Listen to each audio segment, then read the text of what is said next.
Hello and welcome to the Steve and Mead Review. I'm Steve and this is Mead, and today we discuss Where the Wild Things Are.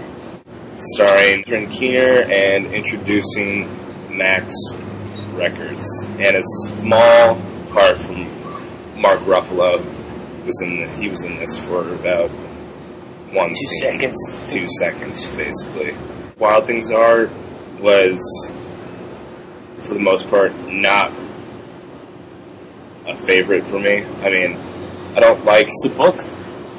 The book was alright. I mean, yes, my generation grew up reading this book. That was like one of my favorite books when I was... Yeah, for me too.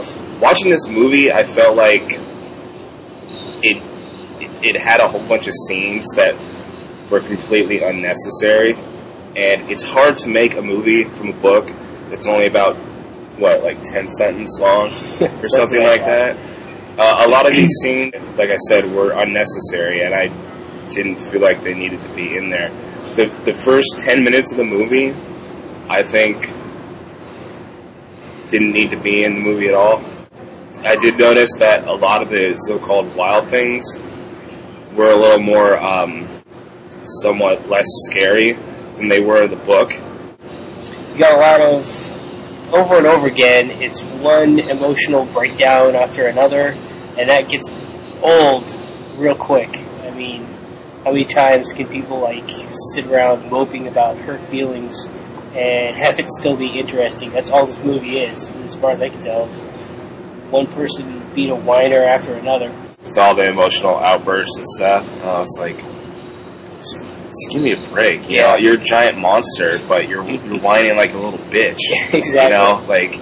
You have the power to, destroy a tree with one finger, and then you're crying that you got mud in your eye. It is a kid's movie, so you can't expect them to take on anything too serious. But I was watching this movie, hoping that it would appeal to adults as well, but it really doesn't do that too well. I'm sure it's better than a lot of kids' movies, but it's definitely just for kids.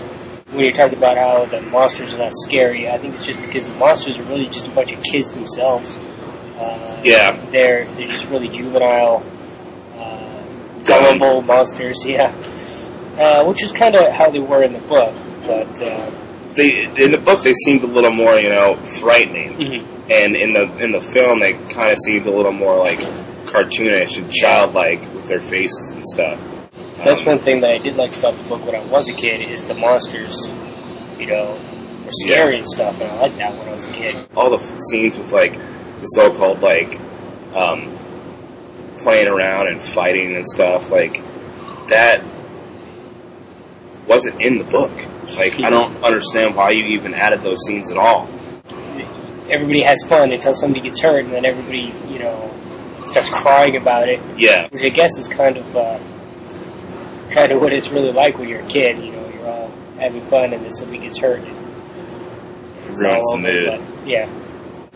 For what it was, Spike Jonze did a good job, trying to make his own interpretation of the book.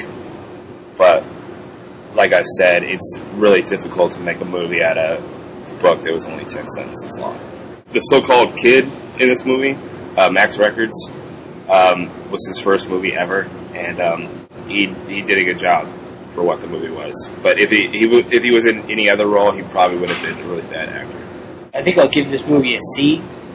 I think it's probably a good movie for kids. It didn't capture my heart at all. But it wasn't too bad watching. But no, it didn't make me cry. So, and I felt like it should have. But it didn't. They try to pull your heartstrings, but really it's just get it over with. Yeah, just get it over with. I agree with Steve. I give this movie a C as well.